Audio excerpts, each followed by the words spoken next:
Make sure you check out our new sponsor, the Health Blaze. All the information is in the description. Use the promo code above. Goodfellow One Boxing at 18% off of all their natural products from deodorant, pomade, toothpaste, and much, much more. And they have additional discounts on their website as well. That's thehealthblaze.com. Starting December 20th. That promo code is good for 18% off. We go. All right, man. Terence Crawford did an excellent interview with Kevin Iole. And I'm going to talk about the good parts in the interviews, the highs and the lows. I'm going to talk about a lot of the interview, but the gist of it is going to be that pretty much Terence Crawford said he has no regrets. And if Amir Khan is his last fight and he goes on and retires and doesn't fight Errol, Spence, Danny Garcia, Keith Thurman, that he has no regrets if those fights don't happen. Let's talk about it. Once again, we back. It's your boy CJ Goodfellow, man. Don't forget to hit that subscribe button, bell icon button, and I'll link the interview in the description on the source link. Great interview, but I'm going to talk about what you guys want to talk about first. And like I say, man, I try to call it down this middle as much as I can. So I could have watched the interview and then didn't share the interview with nobody and shut the fuck up if I was pro Crawford. But he said that, for years he stressed over the Manny Pacquiao fight, and the Manny Pacquiao fight didn't happen. So, he said he ain't stressing. If it happened, it happened. If it don't, it don't. It don't sound like his main objective was to get financially stable. And he said now that he's financially stable, that's all that really matters. So you heard it out the horse's mouth. You know what I'm saying? He says as long as pretty much he financially stable, and that part is towards the end of the interview, just to give you a timeline or a guesstimation. It's towards the end of the interview, and he says that, and it's 25 minutes long. By the way, I listened to the whole 25-minute interview. It's beautiful, but Kevin Iole is probably the best out of the print press media, but now he's vlogging as well too on his YouTube channel. I'll share that in the description as well. And yeah, man, that's what he going to say. He said, "Shit, I'm at peace. I'm getting money, and that's what I told you guys.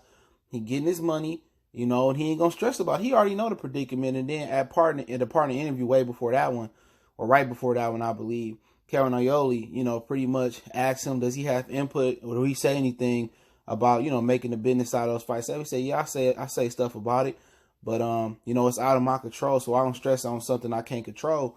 And it sounds like somebody that has matured, throughout life. And, as we get older, we understand, you see your grandparents, you see your mother, they move different. They treat the grandkids different. They got a different perspective when they was younger and raising you. And they approach life different. Life is the greatest teacher in the world. And not only if life's the greatest teacher, but it's the greatest humbler of the world. Life will humble the shit out of you. No matter how much money you got life that's humbling millionaires, billionaires. You got people that can't even deal with a little bit of friction, taking themselves out the game, okay?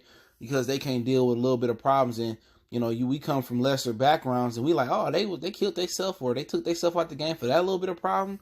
I'm dealing with way more, but hey, certain people have certain pressure points that, once they hit their breaking point, for me, my breaking point might take a lot more than the next guy, or a lot less. So, it is what it is. But yeah, man, he was honest about the situation. Said that if the fight don't happen, it don't fucking happen. I'm not gonna stress about it. He said for years I stressed about the Manny Pacquiao fight, happening, not happening, it didn't happen. And he already know that Bob Arum got a knife in his back. He already know that. You could tell kind of how he moving and what he's saying. And most people was like saying on the stream the other day that why he really ain't speak up and say this and that, because Top Rank make them sign a confidentiality agreement. So he can't really speak against the company the way he would want to. See, he went at ESPN for not promoting his Julius Ndongo fight the way that he wanted. It should have been promoted, and waiting until the Friday of, right at the weigh-in, right before the weigh-in, to promote the Ndongo Unification Undisputed class. And a week after that, or a couple weeks after that, he blasted ESPN on his Twitter page. Now, he don't have a confidentiality agreement against Walt Disney /ESPN, but he do got one when you sign that Top Rank contract. So at the end of the day, as much as we want to see him speak his mind, it can come with some financial some financial shit on the back end, repercussions and stuff. So ain't nobody trying to lose no money messing with Bob. You already know the rules. And on top of that, can he afford really for Amir Khan to be his last fight to speak out against Bob Arum? He really can't, because at the end of the day, 31 years old, your career over with, because Bob Arum want to shelf you and put you on the shelf, and can't nobody help you because you don't have James Prince on your side. You would have to, get a get a side deal with James Prince to be a co-manager with James Dublin, get them a piece of the pie. And then James Prince got to go in the office and go death row Eazy-E on Bob Arum, as he allegedly did to get Mayweather out his contract. But he did continue to speak on Errol Spence about his fight with Mikey Garcia. He said Mikey thought he was gonna come in there and rough Spence up, and then catch him with something late. And he pretty much said Spence boxed beautifully and did a great job. You know what I'm saying? So he didn't have nothing bad to say about Errol Spence at all. He didn't have nothing pretty much bad to say about Mikey Garcia at all. He just said, Spence did what he had to do. He boxed beautiful, and pretty much Mikey was ass out. Now, I'll talk a little bit more about the whole Spence-Danny Thurman thing, but let's talk about some things that he highlighted that was important in the interview, man. His relationship with Timothy Bradley. Pretty much said Timothy Bradley was, a big brother to him. He talked about the story about how, Timothy Bradley and Joel Diaz, the team, thought he was too small to spar Timothy Bradley, because Timothy Bradley, for the Devin Alexander fight, he said it broke some sparring partner ribs, sent the sparring partners to the crib, and they were saying Terence Crawford was too small. Tell me where you heard that before. To spar with Tim Bradley. Remember at the time he was a 35-pounder. And Bomac said, okay, just give him one day, and if he don't impress you, you can send him back home. And Timothy Bradley said at 7-0, Bud, at that point, Bud was a world champion. He said that Bud should have been a world champion at 7-0. He was that good. And pretty much said that, you know the story. He gave him the business in sparring, and even tried to buy Bud out of his contract with Metal Sports, I think it was at the time, to get him over there. But Cameron Duncan was at his manager at that point, and said that, they formed a rapport. And he said that Monica Bradley, Timothy Bradley's wife, said that even before they sparred, he said it's something different about you. She said it's something different about you. And he said, she said, you don't seem like you coming to get a check. He said, yeah, he ain't about to beat me the fuck up. And they was cussing everything in the interview too. That's the good thing about it. He said he ain't gonna just beat me the fuck up. He said I got something to prove. He said he had a chip on his shoulder because they said he was too small. He came in there to prove something to Timothy Bradley, and then ended up telling. And Timothy Bradley, I never knew this, told Kevin Iole at the Silverdome in Pontiac when he was getting ready for Devin Alexander. He told Kevin Iole years ago that he said at 7-0, Terence Bud Crawford was better than Devin Alexander before they fought. And you know how that ended. He beat up Devin Alexander bad. And he told Kevin Iole before he fought Alexander, because Bud was helping him train for Alexander. He said he a better fighter than Devin Alexander right now. You got to remember the time Devin Alexander was coming off a knockout over Juan Urango. He was rated real high. And him and Bradley was fighting for 140-pound supremacy. So, yeah, and he goes on and pretty much talks about when he went over to Venezuela, how he went with some clothes, and the Cubans and Venezuelan guys didn't have no clothes, and he pretty much gave his clothes. His sister told the story. He came back from an international tournament from Venezuela with no clothes, and he gave the clothes to Venezuela.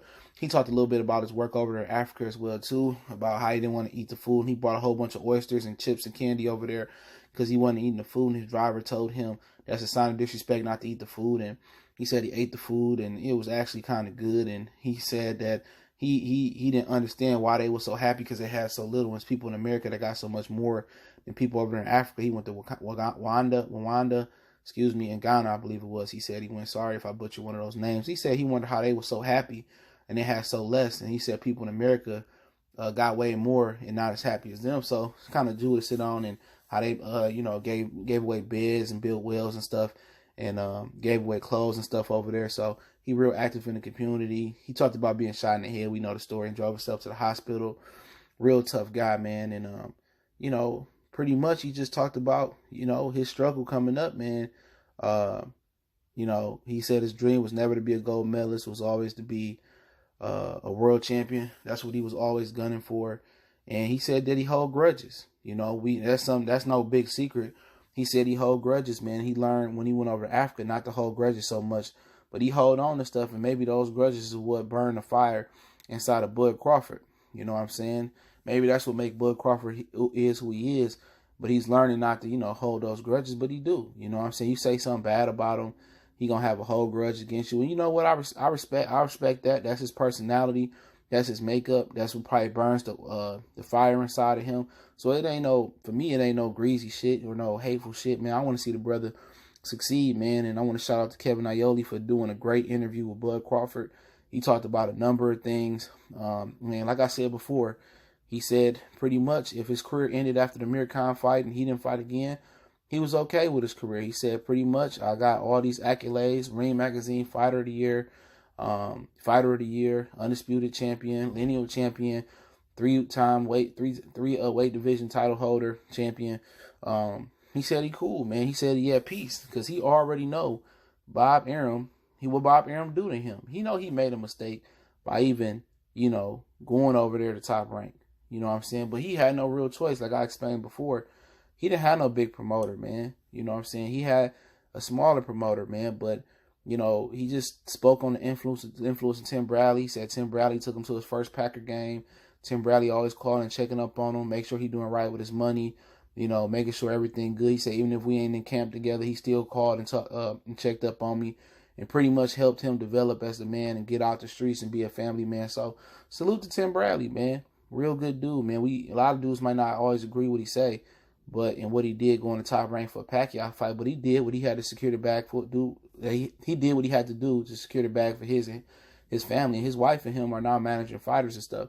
So I really ain't never really had a bad thing to say about Timothy Bradley other than he didn't want to fight Amir Khan, but that was his prerogative. But he dominated, and I just spoke highly of him the last couple of weeks. I told you how he dominated the 140-pound division. How him, Khan, Victor Ortiz, Juan Urango, Devin Alexander, Katelnik, Matisse, Kendall Hart, who else you had in there? Marcos Madonna, Victor Ortiz, Lamont Peterson. In some capacity, most of them dudes fought each other.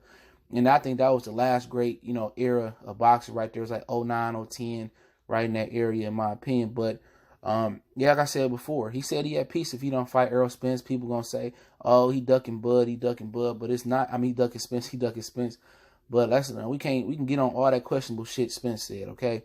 But at the end of the day, I don't think it's not to the point where they don't want to fight each other. I don't think it's the point where Bud don't want to fight him. It's that he already know what it is with Bob Arum. Like Kevin Iole asked him, he said, do you ever voice your opinion about who you want to fight? I said, yeah, all the time, but I can't stress about it. I got to just prepare for the fight. They said I stressed over the Pacquiao fight so much, and Bob Arum is the very man who stopped that fight from happening.